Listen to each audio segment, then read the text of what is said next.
Welcome to Dolby Creator Talks. This is a show about how artists use technology to tell their stories, and I'm your host, Glenn Kaiser. Today we're discussing another one of the most mysterious and essential questions in independent filmmaking. How do you actually find the money to make a movie? For anyone trying to get a film off the ground, financing can often be the hardest part of the entire process. You can have a great script and a strong vision. You can even have some big names attached, but that's no guarantee. And at some point, every filmmaker has to answer the question, who's going to pay for all this? So once again, we have our good friend and Dolby Creator Lab Grant winner, Carlos López Estrada, who brought together another A-list panel of industry leaders who understand independent film financing from several different angles to help answer those questions and more. I'll let Carlos take it from here.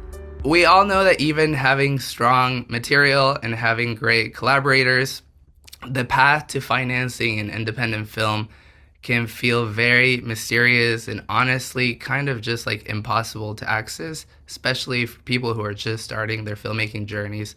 And that is why we're hosting this conversation today. We did a poll on our Instagram asking what y'all wanted to hear about, and this was just like overwhelmingly hotly requested topic. So we're really excited to bring together three industry leaders who engage with film financing from very different vantage points, and just ask them a little bit about how films actually come together and what is this current landscape. So we're gonna try to get into the real mechanics of how movies get made and just like share very tangible advice.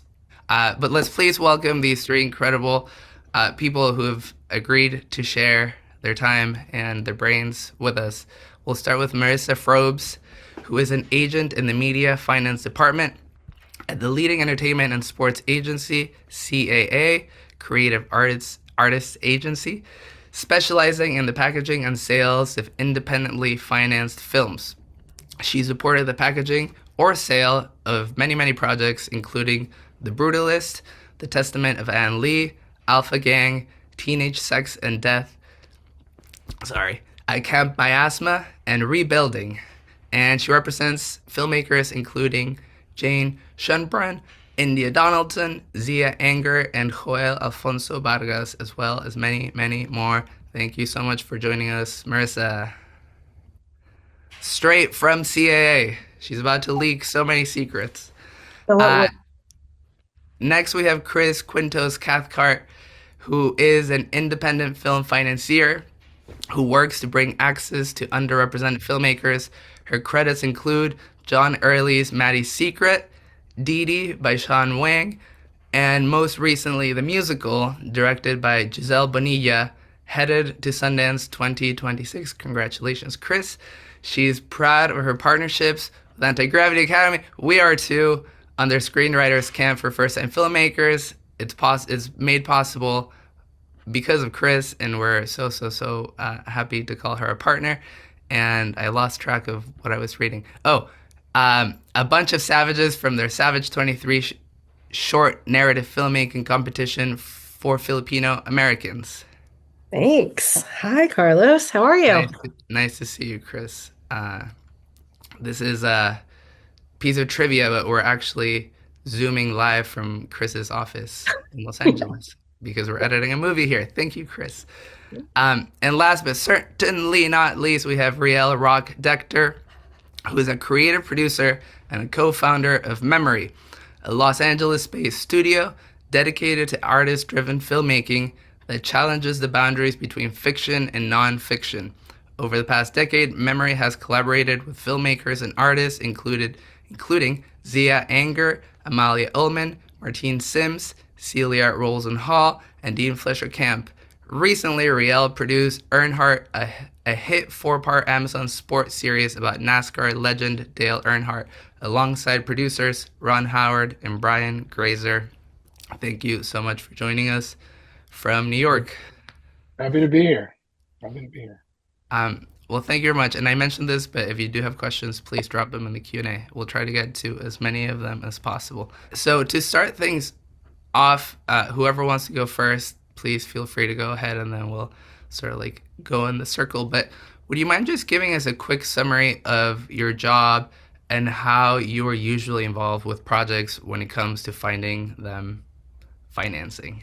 I can go Hmm. first. Please, please. Yay. Um, I'm an agent in a department at CA called Media Finance, which sits under like the larger motion picture group that you might think of when you're thinking of agents who those people represent actors and writers and directors, and I'm like sit within that group and work with my colleagues that do just that all the time, but work in a group that's more focused on independent films and film, getting films made in different in ways beyond just going directly to studios. And so I'm representing projects at all stages, but often starting when there's a package, which is usually a script with attachments, usually definitely with a director attached, often with actors also attached, and often almost all the time with producers attached as well, and trying to figure out the right way with producers to approach the marketplace at large. So, that's the most common point of entry for me, is a script plus elements that feels ready to go to market, and we're figuring out the best way to do that. But I also do help films seek distribution, and that can happen at many points in a film's life cycle, up into the point when we're showing it to buyers, showing a finished film to buyers, which may happen at a festival. It might not, doesn't necessarily need to happen at a festival. Um, so yeah, it can really range, but I'd say the most common ways I'm participating are like a package that's ready to go to market and a finished film that is ready to go to market in many different ways. So yeah, those are my most common. You are making dreams come true, left and right. I guess all three of you in very different ways. Anyone? Chris, Riel? Yeah, Hey, go ahead. yeah, Yeah, I'll go ahead. next. Yeah. I work at Unapologetic Projects. It's a company I started with my partner Tyler. We're equity film financiers. So basically, we are looking for projects to invest in to take either to take to marketplace or to try to set up increasingly with a distributor before. And let's see, projects come to me very similar to what Marissa said.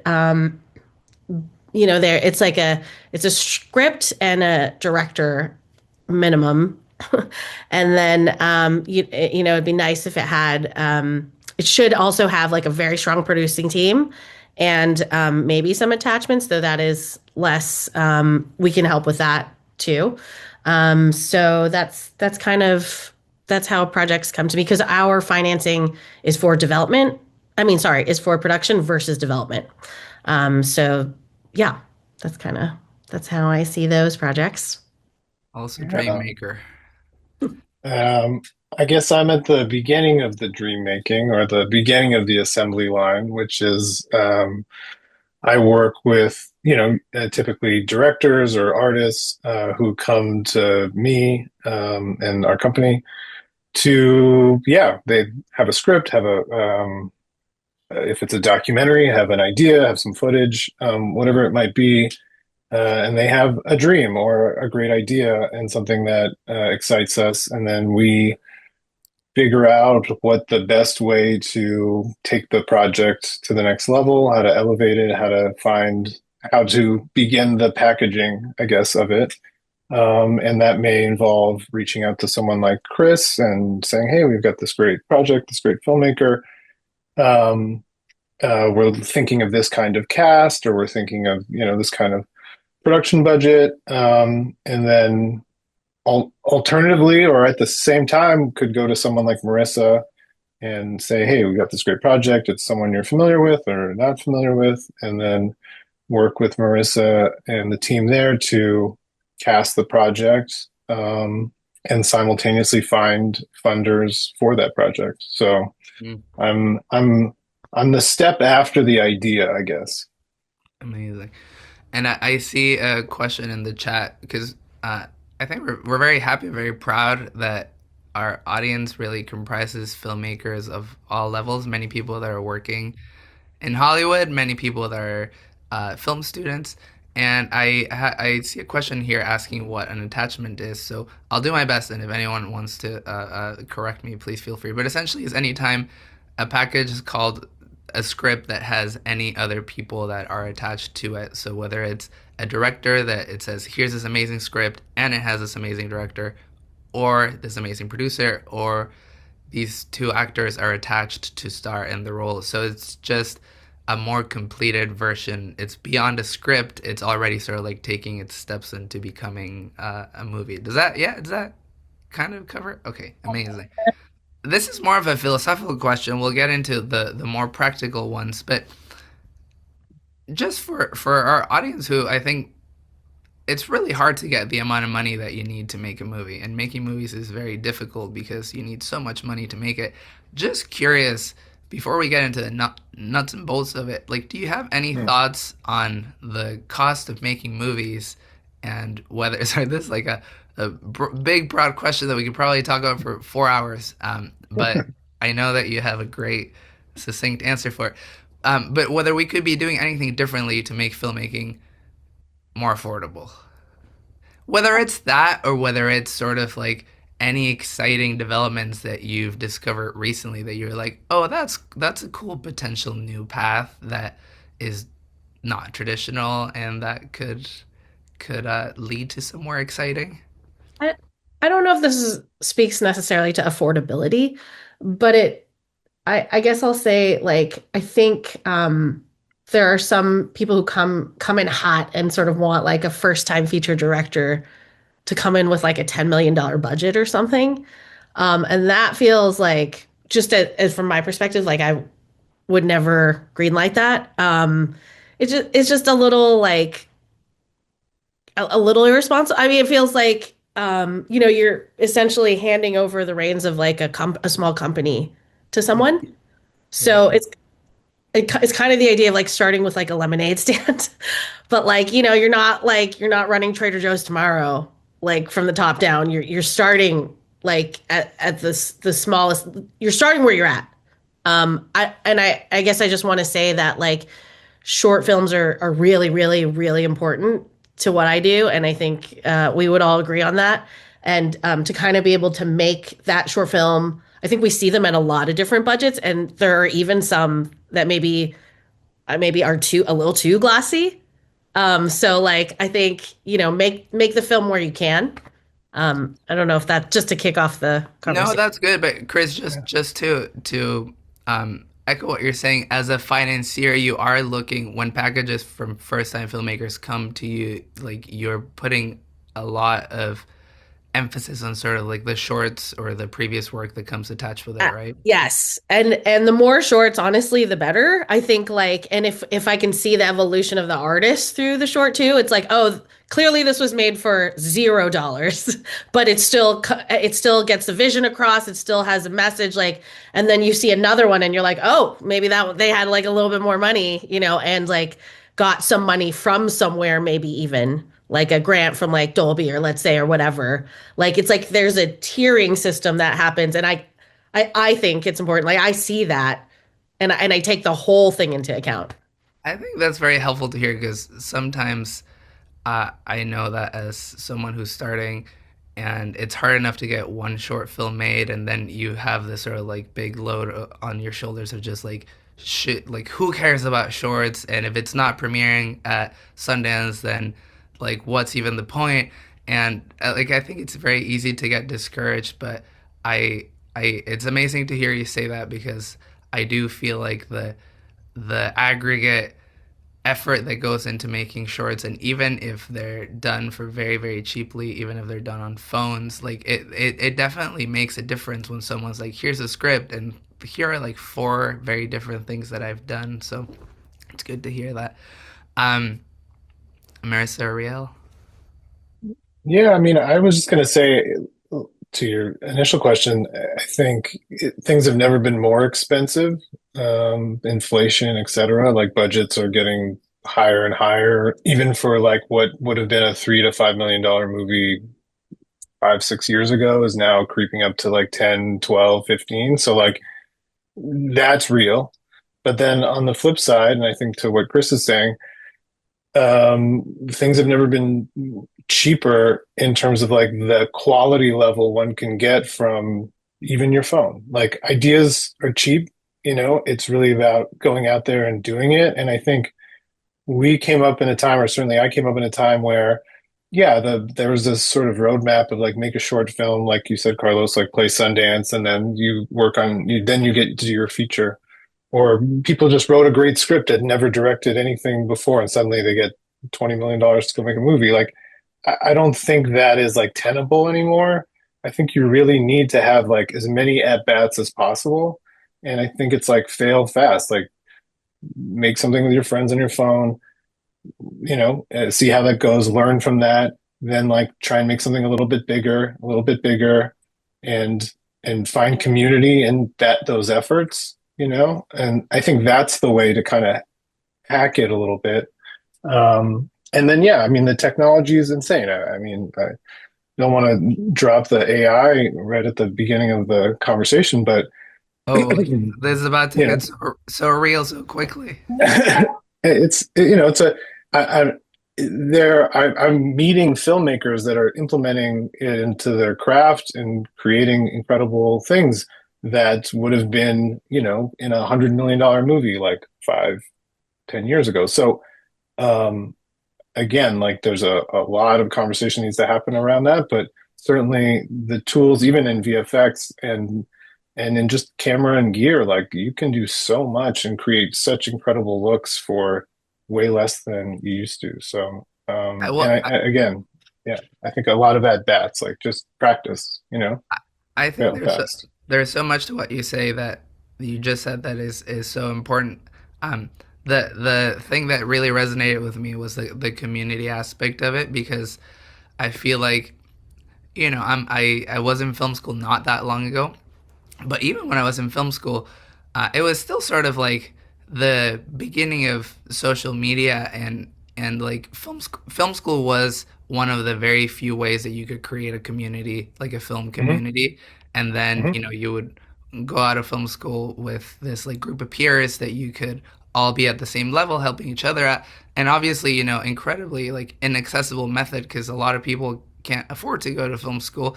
But I feel like Sure. the really exciting thing that has happened over the last like 15 years is that all these online communities have come up and all of a sudden like you can create a community of peers without needing to pay tens and tens and tens of thousands of dollars, and all of a sudden you can be in this group of people that are all at the same level trying to help each other out. And I do want to reemphasize what you just said because I feel like it's a lonely filmmaking is a lonely path.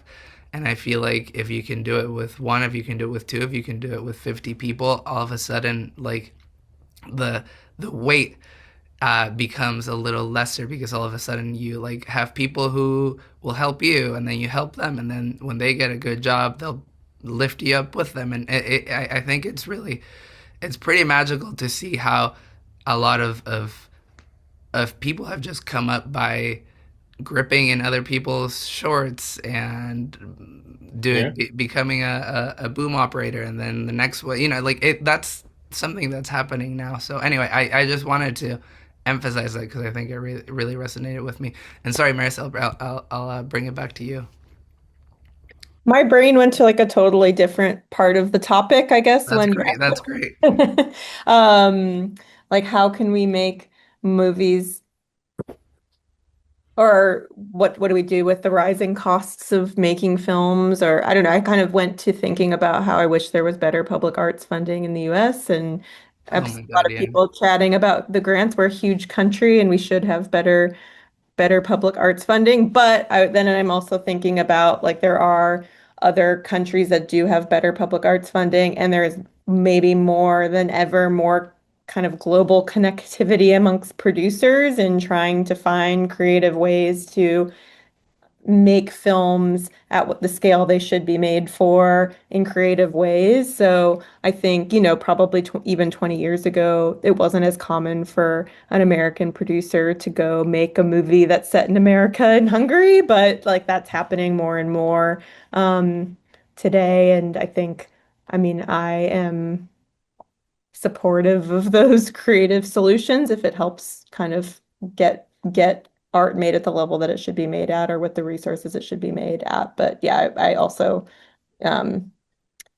wish there was more more resources within our country beyond, you know, the kind of local tax rebates that are waxing and waning kind of between states all the time. So the I, topic my brain went to. I agree, and thank you. These are like such different, important angles on a very unfairly complicated question. So thanks for putting such thought behind it. Just I was trying to figure out what's like the easiest way to explain to the people listening or watching what y'all do, and I came up with this exercise that I hope is not silly, but let's just pretend that, you know, I'm a great script and I show up at your desk, or I'm a script and I show up at your desk. Can each of you just tell me like what is the first thing? It's you read this great script, or let's not maybe not call it great first. You read this script, and what are what's the criteria that you use to decide whether it's something that you should seriously consider or not? I love that question. I would say, did I have some kind of emotional reaction to it? I'm very drawn to comedy, so like typically I would say like, oh, did it make me laugh? Like that's something you can't really teach, you know. Is this person funny? But if it's not a comedy, did I have some kind of reaction for it? Let's say like I can't stop thinking about it, whether or not it's like A plus. Let's say it's like the A plus greenlit script immediately. Like there's something about it that I just can't stop thinking about. I would say that's probably the thing that I'm really looking for. And so then obviously there's tiers to that, like what happens next, right? Like if it is that A plus script, like it's like my partner and I will talk about it, then we'll make other people on our team read it, and then we'll talk about it, and so on and so forth. And then if it's like somewhere below that, because I'm not gonna like, you know, hand over that check unless it is like A plus plus plus script, right? So then anything below that, and I'm talking like A minus, so it's a tough curve.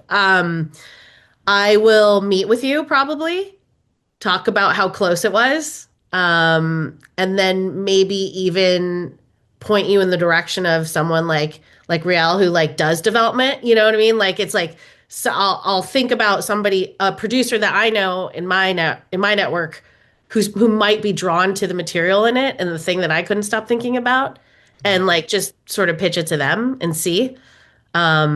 Yeah, so that's what would happen for a script that shows up at my desk. That's good. And can I ask a couple of more Yeah. specific questions? Basically, Yes. that's good. I think that well, it's nice to hear the first thing is just this like instinctual reaction that you have to the material. And then you also mentioned that you consider sort of like previous work and whether it's shorts, whether it's other features, whether it's, you know, something that is applicable. Do you also consider the package? Like if there's producers, if there's stars, or do you feel like your sort of like barrier of entry is the script and then everything else is sort of like nice icing?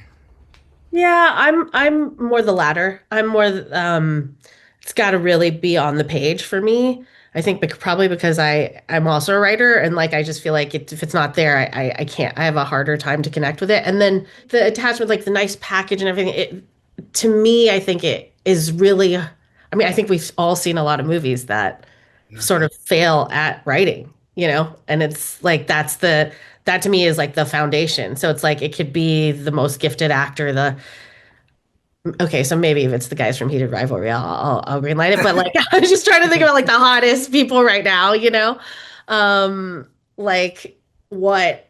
Yeah, it's like those. They can't change like what to me is a foundational. Is like it's got to be on the page. Yeah, makes sense. And just the second thing that really resonated with me, and is true because I'm a living testament that you all do this, is the feedback when you pass. I know that it's not always possible. I know that sometimes people, organizations, companies get more projects than they can all like actively engage with. But um, you have all been gracious enough to help us on some projects, and also you have also turned us down many, many times. And I will say that every time you turn us down, it feels good when you turn us down because you're like thoughtful about it, and you're also just giving us like a little bit of hope. You're just like, yeah, talk to this person or consider this, or like like if this person takes another pass at the script, I would consider this areas. And I will just say again, not everyone can afford to do that. But if you can, you should do it because it's incredibly like it's the best way to get the boot. Yeah.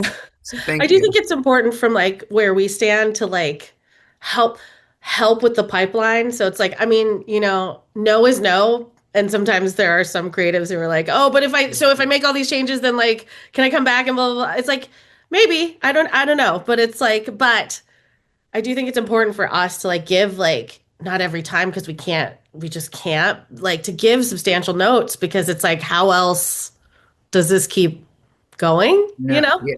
But even when you've responded with like a little one note, like, hey, for this reason, it's not for us. Like it helps so much. So anyway, thank you. And yeah, now everyone who submits something to you is gonna expect a notes package. A Sorry, tome, yeah. sorry.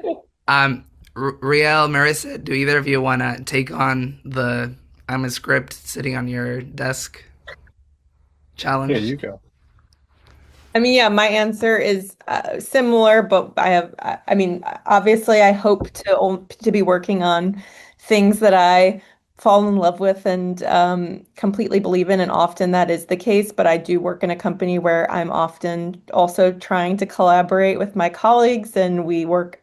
It's in its best form, it's a symbiotic relationship. I'm asking my talent colleague to help me put actors in movies that I'm passionate about, and they're asking me to look at material that their actor clients are attached to and their actor clients really care about, and how can we help get those movies made. So there are certainly situations where I am working on a package that is collectively interesting and maybe the script is you know, not my favorite script I've ever read in my life. And so, yeah, my job then is to be as honest as possible about like the market realities for a package and work with my colleagues to make sure that honesty finds its way to all, whether I'm having direct contact with all of the people involved or not, kind of that we're setting expectations for what a process is going to be around a project. But yeah, there's like many different reasons I guess I'm motivated to work on something, certainly personal passion and desire to see something get made being number one, but also relationships both within my company and with my peers outside of the company who I want to see thrive is sometimes a motivating factor for working on something as well. Hmm. That's that's great to hear. And I think it's always good to hear sort of like the humanity that agents put into their work because we've been trained for many years to think of agents as these sort of like people in the high castle just like being mean and cold. And it's like these are all people with like dreams and hopes and aspirations that are putting a lot of thought and love into these decisions that are really hard. So thanks for being here, Marissa. And Riel, I'll pass it over to you. Yeah. Well, like I said earlier, like I'm at the beginning of this long chain. And so typically, usually it starts with a filmmaker that I know or that we have mutual acquaintances or they are fans of our work. They reach out. Um, and I always love to hear about the idea and the project before I read the script, because a lot of times the intention isn't necessarily on the page yet, especially at the early stage. So for me, I want to have that deep conversation before I even start reading. And it's a very rare that as soon as like that I'm getting the script at the point where it's like A plus plus plus plus. So it's a lot. It can be a lot of work sometimes, but it's the work you need to do. And so it's always this kind of the same way that when you do like let's say a rough cut of a film and you share with a friend and you're like, oh, what do you think? And you get some feedback. It's the same with the script. So, I will give feedback. The often I work with writer directors. Rarely I've worked with just a writer, but either way, um, they will, take another stab. I will read the script again. And once we feel like good about where we're at, I think before we would even take it to someone like Marissa or Chris, like we see if there's other people we know that will give it a read, and get their feedback. And, typically, again, same as a film screening. If you're getting the same note over and over again, or the same or different notes in the same area or pocket, then you start to kind of try and address those things. And once you feel like good about it, then and you're getting positive responses, then it's taking it to someone like Marissa, um, and or if the director has an actor in mind or somebody they want to send it to first, they wrote it for someone specific, then getting it to them. But it's always this kind of gut check. Every time you send the script to somebody, you're sort of like, well, what do they say? What do they like? And, sometimes you can jump the gun. You could maybe feel like you sent it to Chris too early and you blew it. And so you want to really feel good about where you're at. And it is a lot to ask somebody to read your script. And so you want to, again, back to community, read other people's scripts, learn from other people's scripts, offer to read their scripts, and then they'll read yours. That's therefore it feels like a fairer exchange than just, hey, please read this thing. So anyways, so yeah, that's kind of beginning process with the script on my end of things, but it can take a really long time. You're the reason why Chris will get an A plus plus script, Yeah. because a filmmaker gets to work with you for months and months. That's right. And I guess only if this applies, and this is probably a much bigger question than we have time for, but let's just assume that this project that has landed on your desk is the project, and you're just like, here, there's a vision, it's an A plus plus script, the filmmaker is amazing, I think people will love it. Can you give us just a bit of a summary of what happens next? Because I know, Chris, for example, for you, it's like the first big hurdle is, do I love this? Is it all those things that they need to be? But also, if you're about to commit a large amount of money to a project, like, you need to make sure the people surrounding it are legit and trustworthy. And yeah, I guess just a little bit more of the mechanics of, like, once I've made up my mind and this is something that I want to support, what are the 2 or 3 things that happen immediately after? Yeah, so A plus plus script and A plus plus plus director. I love this. Someone's getting triggered. I saw that there was an AAPI. I'm triggering the entire AAPI community. This is my love. My love language is graded. Sorry, I can't. I'm AAPI too. I don't know. Yeah. So it's like I'm in love with the package. Or the script and the director. I think they can pull this off. Let's see what's next. Depending on if they should they'll have a producer. I was like, they'll have a producer on it. Otherwise I would have shown strong interest, but not like committed the money. So like, okay, I love the director. I love the script. I love the producer. And this is ready to go. Ooh, okay. Yeah, I mean, I think now we're in the weeds of, like, what's the budget? And my company specifically will only do half of the budget because I want, more skin in the game. So like, let's say I'm the first money, but it's true that because I'm half in, I think it's like more attractive to other people. So, I think that's really what this is about, is like kind of when we say attachments, it's like attaching more and more people who believe in this. And like the higher the level of that, whatever in this, whatever that means level, because it's creative, so whatever. It is like is what makes it more attractive. So now I'm essentially attached to your project too. And then we can go to like Marissa probably and then say like, hey, we're only looking for the other half of the money. Like what do you, who are some other people that we should talk to? And then so we're doing that. We're finding other financiers. Meanwhile, you're in prep and like we're finalizing budget and like agreeing to like this, like what this budget looks like, and really starting to get like the wheels going on production. So yeah, that's what it looks like at my desk. The dream. The dream. Riel, Marissa. When I'm agreeing to work on something, I'd say the next thing I do is probably I'll either have like done this because sometimes I'm pitching why I need to be working on something to a producer also, because I'm very eager to work on it, or that's the best case scenario. So having usually a pretty thorough strategic conversation with the producer group, whether it's one or multiple people, about what needs to happen for us to collectively feel good about taking the project to market, like going to people like Chris, and submitting the project for consideration. So that can be many days. It could be sometimes it comes to me as a package and it's like, okay, we're just deciding on the list of people we're sending this out to, and I'm gonna call them this week because it's the week before Sundance and we can follow up with people at Sundance. Like sometimes it's that easy, and sometimes it's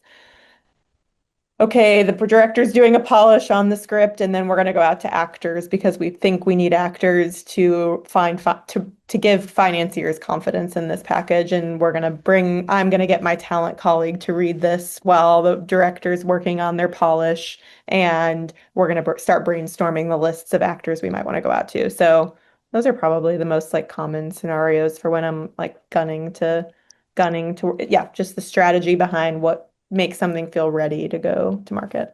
I feel like I have this like deep sickness where I only want to do the hardest thing ever.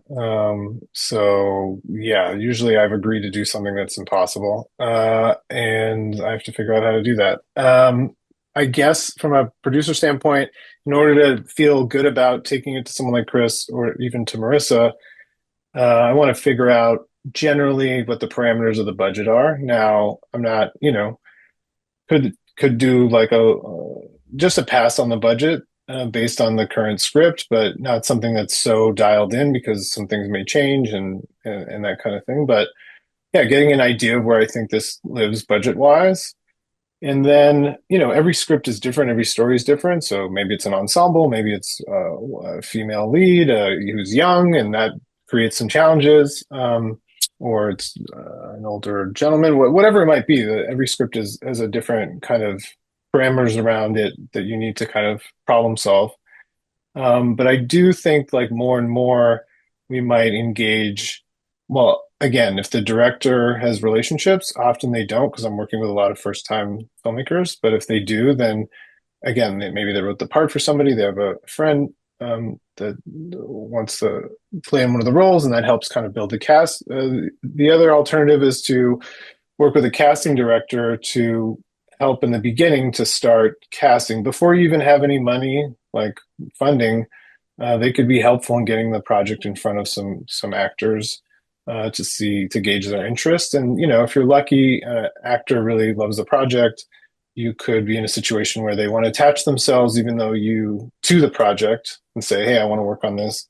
I love it. I love the director. They had a great meeting." And then you can use that to go to someone like Chris and say, "Hey, these 2 or 3 actors have committed to this, and they're available in next summer, and that's when we want to shoot, and we need X amount of money." And so then you're able to articulate more what is needed.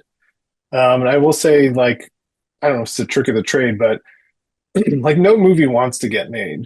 Like you have to will it into existence. Like no movie has to be made.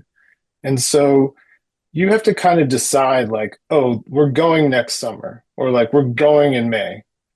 And you just have to stick to that. And you just have to say that that's what's happening and do everything you can to make that happen. Uh, if you're wishy-washy about it, then the whole thing just kind of, you know, drips out of your hands. You got to just say it's happening. Even and often you'll cast, you get part of the money, you're heading to that date that you kept saying over and over again for months on end, and then someone else decides to be in the film, and oh, we're moving the whole thing to fall. And that's okay. You moved your date, but you moved it with like everything attached to it. So yeah, and I that and was I maybe think more than you asked that for. applies for films on all levels, like whether it's a tiny little Sure, thing or whether it's the biggest totally. thing in the world. Yeah. I'm gonna ask this question from the chat just because I think the time is now. But what can this person do to attach Tom Cruise as a supporting actor in their film school project? I know you three have the answer, so please give it. Well, I don't want to bring up AI again, but no. Yeah, I don't know how you would do that. I'll probably need some time to think about that. Okay, we'll Yeah. come back. We'll come back to it at the end of the panel. Okay. Yeah. Um, Okay. I'll keep thinking. this is oh my god, it's a lot of laughing emojis. Um, I lost track of my question. Oh yes. No, I totally lost track of my question. Oh, here it is. We try to be very, hopeful on these conversations, but we also try to be very real. And Mm. this is not meant to be a pessimistic question, but I think it's just meant to show the reality of the work that you all do. Can you all give us a bit of average of, let's say, in 1 month, how many projects come across your desk and how many projects feel like they have a real chance, at least within your sort of like system, to move forward? And again, I know that the answer is probably going to be really upsetting, but I think it's just good to know. Yeah. I thought about this a little bit. I probably see 40 to 50 things a month. Um, Last year, I probably I'm gonna say 10.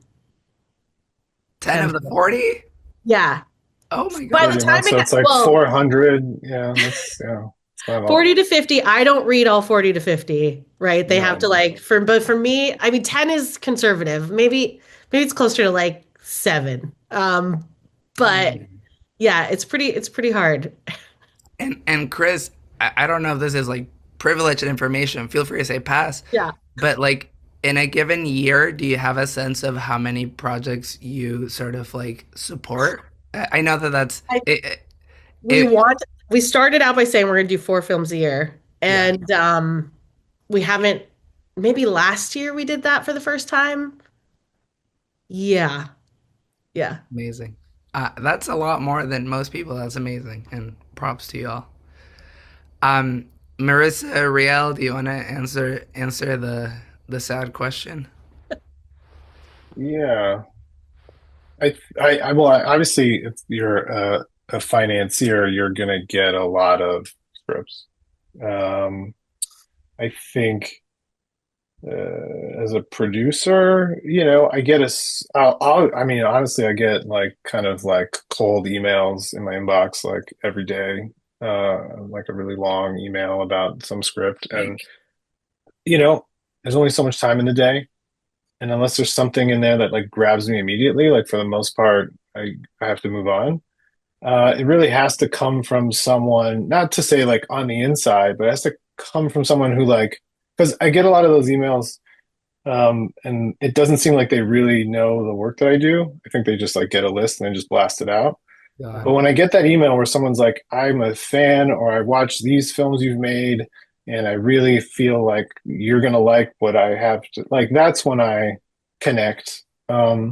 But in terms of numbers, like, I don't know, probably like a half a dozen on the low end a month to 2 dozen on like a crazy, like usually January is like everyone's like New Year's resolution is to send me their script. And so I just get so much stuff.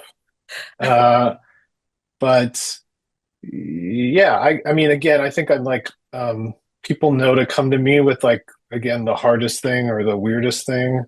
And so I just get a lot of wild stuff and I love it, but it's also, yeah, really hard.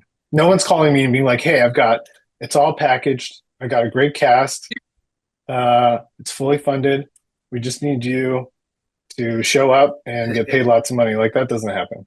So Right. everything I get is like, oh, that's 5 years of my life if I say yes to that. Yeah.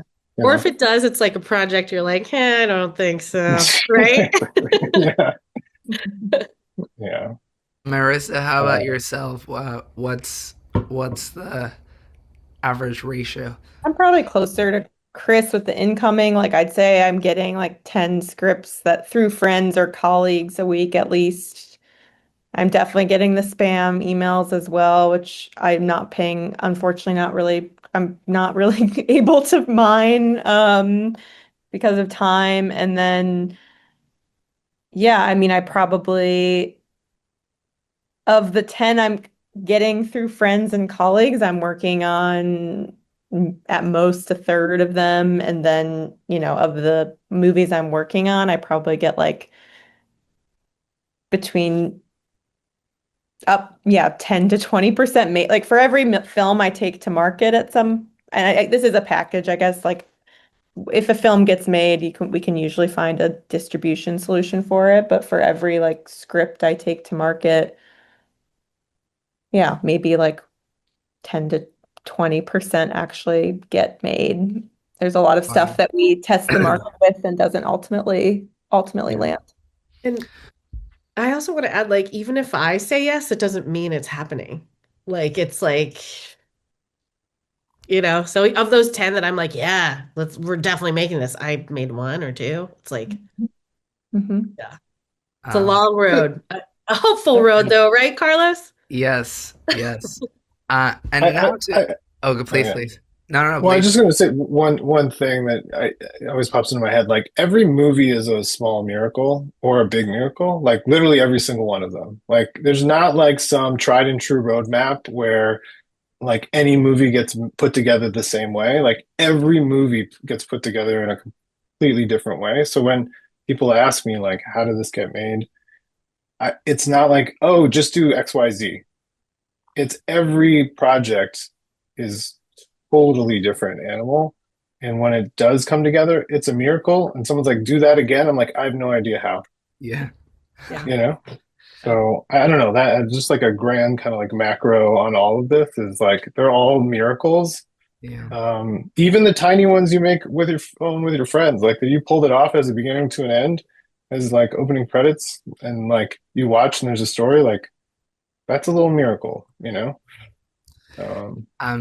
Thank you all. This is good. Marissa, just quickly, someone in the chat was asking, can you explain a little bit what taking something to market means? Just like a bite-sized understanding of what that is. Yeah, I think it's sending the film out to people like Chris, either equity finance people who are investing money in films. Sometimes it also means approaching distributors who also finance films, but basically just like the first time we're sending something to the people who could finance the film.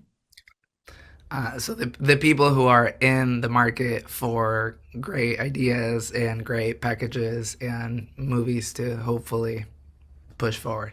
Exactly. Okay, before we move it on to our audience questions, because we have so many, and that's awesome. I guess to end on like an optimistic note is like any words of encouragement for all the projects that do not make it to the top of the pile, like the projects that do not move forward. I think that often as indie filmmakers, you feel like a no is the end of the path, and many times it's not so. And you hear all these amazing stories of people who got, 40 no's and then the yes in the most unexpected way and the most unexpected places that allowed them to make a movie, or people who are like, I got 100 no's and then I was like, maybe I'll just make this myself for as cheap as possible, and then they make this masterpiece. So there's lots of examples of people who've been constantly turned down and still found a way to bring their story to life. But I guess if there's any thoughts or advice or words of encouragement for that large percent that for some reason or another is like not immediately ready to move forward in your worlds. I think it's a little bit of what Riel's been saying. Like, this is a collaborative medium, and so whatever level you're at, I think you can hopefully find people in your community that love film the way you do, and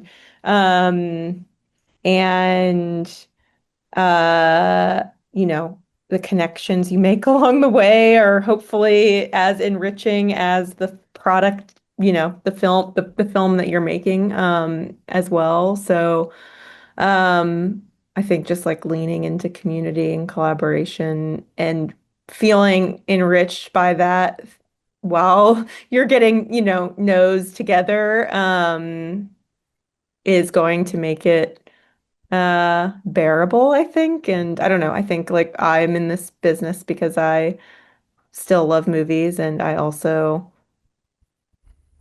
want to support and love, you know, love my peers and love the filmmakers that I support. And yeah, I think you can find that through school. You can find that in so many different ways, whether, you know, I'm finding it through my employment right now. And I'm very lucky to be employed in the industry that I love, but I think you can also find that in many more grassroots ways. That's awesome. Yeah. I'll pass over to you, Riel. I think you gotta love it. You gotta love it. You gotta love the process of it, not just the perceived results. You know, if you don't love doing it and every step of it, and they're hard and they're not easy, but like it's got to be about the process, not the result, I'd say is the first thing. The second thing is everyone hears no all the time. Like literally every day. Every day I hear no. No, we can't shoot here. No, we can't do this. No, they're not available. All day. Everybody. I watched the Martin Scorsese documentary like on Apple.